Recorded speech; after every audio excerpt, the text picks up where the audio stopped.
हरे कृष्ण। हम पढ़ रहे हैं नित्य भगवत गीता यथारूप अध्याय 2 श्लोक संख्या 50।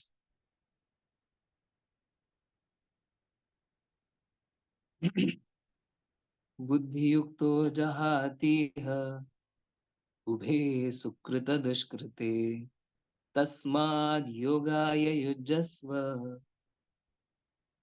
योगः कर्मसु कौशलम्। बुद्धियुक्तो जहातीह उभे सुकृत दुष्कृते तस्माद् योगाय युज्यस्व योगः कर्मसु कौशलम्। अनुवाद तथा तात्पर्य श्रील प्रभुपाद द्वारा। श्रील प्रभुपाद की जय। भक्ति में संलग्न मनुष्य इस जीवन में ही अच्छे तथा बुरे कार्यों से अपने को मुक्त कर लेता है। अतः योग के लिए प्रयत्न करो, क्योंकि सारा कार्य कौशल यही है। भगवान अर्जुन को कह रहे हैं कि वास्तविकता में अपने अच्छे तथा बुरे कार्यों के जो फल है, जिसके कारण हम जन्म मृत्यु के चक्र में फंस जाते हैं, तो उससे मुक्ति कैसे प्राप्त कर सकते हैं? बस एकमात्र है साधन। क्या है? भक्ति में संलग्न मनुष्य इस जीवन में ही, बस भक्ति में लगने से इस जीवन में ही वो अपने सारे अच्छे तथा बुरे कार्यों से अपने आप को मुक्त कर लेता है। अतः योग के लिए प्रयत्न करो, क्योंकि सारा कार्य कौशल यही है। भगवान अर्जुन को कह रहे हैं। तात्पर्य, जीवात्मा अनादि काल से अपने अच्छे तथा बुरे कर्म के फलों को संचित करता रहा है। फलतः वह निरंतर अपने स्वरूप से अनभिज्ञ बना रहा है। इस अज्ञान को भगवत गीता के उपदेश से दूर किया जा सकता है। यह हमें पूर्ण रूप से भगवान श्री कृष्ण की शरण में जाने तथा जन्म जन्मांतर कर्म फल की श्रृंखला का शिकार बनने से मुक्त होने का उपदेश देती है। अतः अर्जुन को कृष्ण भावनामृत में कार्य करने के लिए कहा गया है, क्योंकि कर्म फल के शुद्ध होने की यही प्रक्रिया है। श्रील प्रभुपाद जी तात्पर्य में बताते हैं कि हम अनादिकाल से इस भौतिक जगत में फंसे हुए हैं, और हमने अनेक अनेक अच्छे कर्म और बुरे कर्म संचित कर रखे हैं, और हम अभी इस जीवन में भी अच्छे तथा बुरे कर्मों के फलों को संचित कर ही रहे। और इसी कारण क्या होता है, जो जीवात्मा है वो हमेशा अपना जो वास्तविक स्वरूप है, आत्मा, हम आत्मा है, भगवान के नित्य दास है और भगवान के अंश है, ये भूलकर स्वयं को हमेशा शरीर समझता है, और शरीर को समझ के वो अनेक कर्म बंधन में फंस जाता है, अच्छे तथा बुरे कर्म। और इससे क्या होता है, वो निरंतर जन्म मृत्यु की इस श्रृंखला में घूमता रहता है। लेकिन वास्तविकता में इस अज्ञान को भगवत गीता के उपदेशों द्वारा दूर किया जा सकता है। जब हम भगवत गीता को पढ़ते हैं, समझते हैं, तो हमें यह ज्ञान मिलता है कि वास्तविकता में हम इस जन्म जन्मांतर के चक्र में फंसे हुए हैं। उसका वास्तविक कारण है हमारे अच्छे तथा बुरे कर्मों के फल जो हमने संचित कर रखे।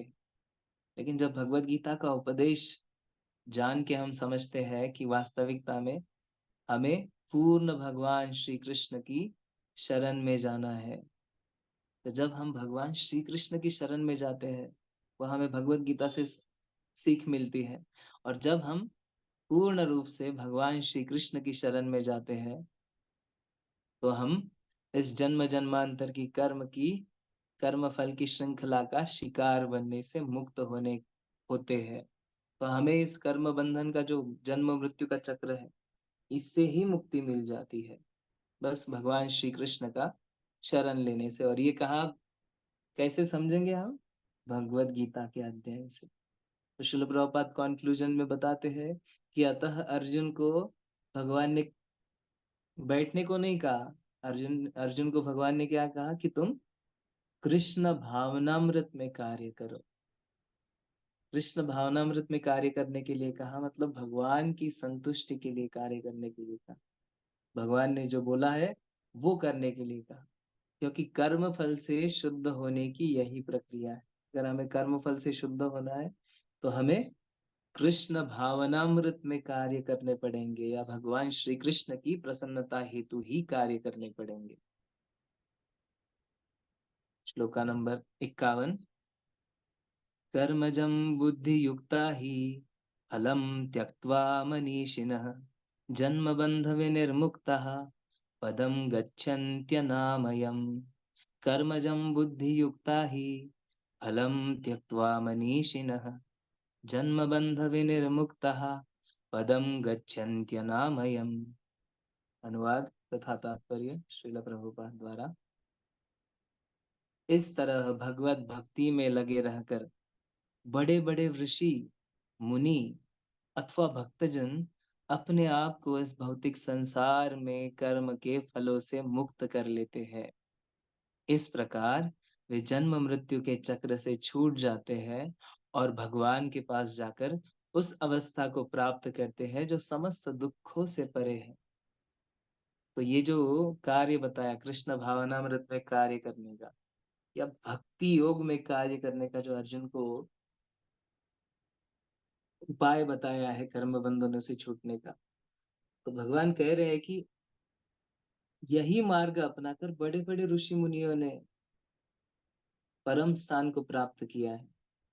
इस तरह भगवत भक्ति में लगे रहकर बड़े बड़े ऋषि मुनि अथवा भक्तगण अपने आप को इस भौतिक संसार के कर्मों के फलों से मुक्त कर लेते हैं। और इस प्रकार वे, जब वो कर्म फलों से ही मुक्त हो जाएंगे, कृष्ण भावनामृत में कार्य करेंगे, तो जन्म मृत्यु के चक्र से छूट जाएंगे। तो इस प्रकार वे जन्म मृत्यु के चक्र से छूट जाते हैं और भगवान के पास जाकर उस अवस्था को प्राप्त करते हैं जो समस्त दुखों से परे है। तात्पर्य में श्रील प्रभुपाद जी कहते हैं कि मुक्त जीवों का संबंध उस स्थान से होता है जहाँ भौतिक कष्ट नहीं होते। तो मुक्त जो जीव है, जो इस भौतिक जगत में फंसे हुए नहीं है, मुक्त आत्मा, ऐसे लोगों का स्थान कहाँ होता है? उनका संबंध होता है ऐसे स्थान से जहाँ पे किसी भी प्रकार का कोई भौतिक कष्ट नहीं होता। श्रीमद् भागवतम में 10वें स्कंद के 14वें अध्याय के 58वें श्लोक में कहा गया है कि समाश्रिता से पद पल्लव प्लवम महत्पदम पुण्य यशो मुरारे भवाम्बुधिर्वत्स पदम परम पदम पदम पदम यद्वित विपदाम न तेषाम। तो इस भौतिक जगत की तुलना करिए, जैसे जिसने उन भगवान के चरण कमल रूपी नाव को ग्रहण कर लिया है, जो दृश्य जगत के आश्रय है और मुकुंद नाम से विख्यात है, अर्थात मुक्ति के दाता है, उनके लिए यह भव सागर गोखुर में समाये जल के समान है। उसका लक्ष्य परम पदम है, अर्थात वह स्थान जहाँ भौतिक कष्ट नहीं है, या कि वैकुंठ है। वह स्थान नहीं जहाँ पर पद पद पर संकट हो। देखिए, श्रीमद् भागवतम में बहुत सुंदर उल्लेख किया है भौतिक जगत का और आध्यात्मिक जगत का डिफरेंस बताया। जैसे यह भौतिक जगत जो है यह कैसा है? पदम पदम यद विपदाम न तेषाम। जो इस श्लोक का आखिरी पार्ट है ना, पदम पदम यद विपदाम न तेषाम, मतलब क्या?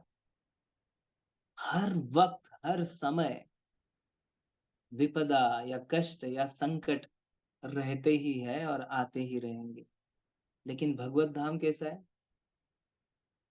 इस श्लोक में कहा गया है कि जिसने भगवान के चरण कमल रूपी नाव को ग्रहण किया है, भगवान के चरणों की नाव का आश्रय लिया है, भगवान के नामों के नाव का आश्रय लिया है, वह कैसा है? जो दृश्य जगत के आश्रय है। भगवान कौन है? श्री कृष्ण, जो ये सदृश्य जगत है इसके भी आश्रय है और मुकुंद नाम से विख्यात है। क्या नाम है? भगवान का मुकुंद नाम से विख्यात है। मुकुंद मतलब मुक्ति के दाता, मुक्ति देने वाले। तो जब उनके चरण कमलों का आश्रय लिया जाता है, उनके चरण कमल रूपी, उनके चरणों के नाव का आश्रय जब लेते हैं, तब ये पूरा भवसागर जो है ना, यह भौतिक सागर, यह कितना कितना दिखाई देता है। ऐसा कहते हैं कि भवाम बुधिर वत्स पदम परम। मतलब जो गाय का बछड़ा होता है ना, गाय का बछड़ा, उसका जो खूर है, गोखुर, मतलब गाय, गाय के बछड़े ने खूर अगर डाला है, मतलब उसका जो पैर रहता है, उसका जो गड्ढा होता है ना, उसमें जितना जल होता है, उसके समान। जब भगवान के चरण कमलों की नाव जब ग्रहण करते हैं, तो यह भव सागर हमें गाय के पैर में जितना गड्ढा होता है, उसके समान दिखाई पड़ता है। यह भव सागर गोखुर में समाये जल के समान है। और उसका लक्ष्य क्या है? परम पदम है, अर्थात वह स्थान जहाँ भौतिक कष्ट नहीं है। वह स्थान कैसा है? परम पदम। या भव सागर पार करके परम पद को प्राप्त कर सकते हैं। मतलब वह स्थान जहाँ पे किसी भी प्रकार का कोई भौतिक कष्ट नहीं है, उसे ही वैकुंठ कहते हैं। कुंठ माने परेशानियों का स्थान, और वैकुंठ माने जहाँ किसी भी प्रकार की कष्ट परेशानियां नहीं। लेकिन ये भौतिक जगत कैसा है? पदम पदम यद विपदाम न तेषां। हर वक्त विपदाएं, हर वक्त परेशानियां, कठिनाइयां लगी रहती है। श्रील प्रभुपाद आगे बताते हैं कि अज्ञानवश मनुष्य यह नहीं समझ पाता कि यह भौतिक जगत ऐसा दुखमय स्थान है जहाँ पद पद पर संकट है। केवल अज्ञानवश अल्पज्ञानी पुरुष यह सोचकर कि कर्मों से ही वे सुखी रह सकेंगे, सकाम कर्म करते हुए स्थिति को सहन करते हैं। उन्हें यह ज्ञात नहीं है कि इस संसार में कहीं भी कोई शरीर दुखों से रहित नहीं है। संसार में सर्वत्र जीवन के दुख, जन्म मृत्यु जरा तथा व्याधि विद्यमान है। किंतु जो अपने वास्तविक स्वरूप को समझ लेता है और इस प्रकार भगवान की स्थिति को समझ लेता है, वही भगवान की प्रेमा भक्ति में लगता है। फलस्वरूप वह वैकुंठ लोक जाने का अधिकारी बन जाता है, जहाँ न तो भौतिक कष्टमय जीवन है, न ही काल का प्रभाव तथा मृत्यु है। हरि बोल।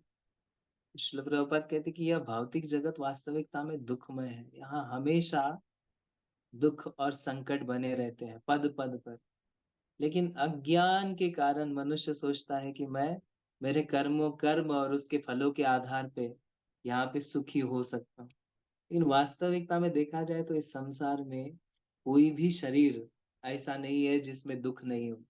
हर शरीर को इस संसार में जन्म मृत्यु जरा व्याधि जैसी कठिनाइयों का सामना करना ही पड़ता है, कोई नहीं छूट सकता। लेकिन जो व्यक्ति अपने वास्तविक स्वरूप को समझ लेता है और इस प्रकार भगवान की स्थिति को समझ लेता है, अपना स्वरूप और भगवान की स्थिति को समझ लेता है, वह भगवान की प्रेमा भक्ति में लगता है। तो फल स्वरूप वह वैकुंठ लोक जाने का अधिकारी बन जाता है, जहाँ कोई भौतिक कष्टमय जीवन नहीं है और वहाँ काल का प्रभाव भी नहीं है, इसलिए मृत्यु भी नहीं है। अपने स्वरूप को जानने का अर्थ है भगवान की अलौकिक स्थिति को भी जान लेना। अपने स्वरूप को जानना मतलब भगवान की अलौकिक स्थिति को भी जानना। जो भ्रमवश यह सोचता है कि जीव की स्थिति तथा भगवान की स्थिति एक समान है, उसे समझो कि वह अंधकार में है और स्वयं भगवत भक्ति करने में असमर्थ है।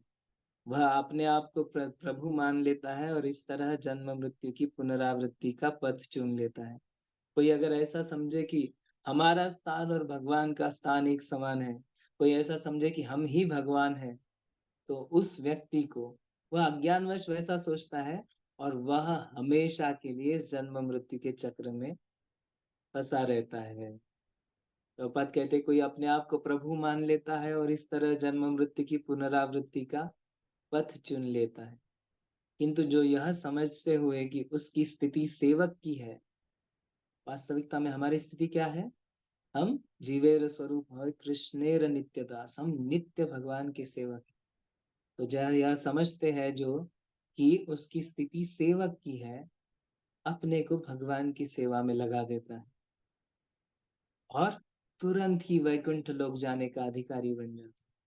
जैसे ही जीव भगवान की सेवा करने में सेवक भाव से लग जाता है, तुरंत वैकुंठ लोक जाने का अधिकारी बन जाता है। भगवान की सेवा कर्मयोग या बुद्धि योग कहलाती है, जिसे स्पष्ट शब्दों में भगवत भक्ति कहते हैं। भगवान की सेवा करना मतलब वास्तविकता में भक्ति योग ही है। उसे ही कर्मयोग या बुद्धि योग कहा जाता है, लेकिन स्पष्ट शब्दों में भगवत भक्ति कहते हैं।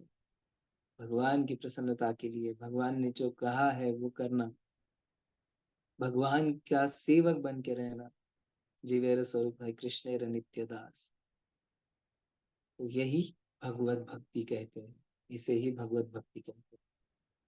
ठीक है, कोई प्रश्न हो तो पूछ सकते हैं।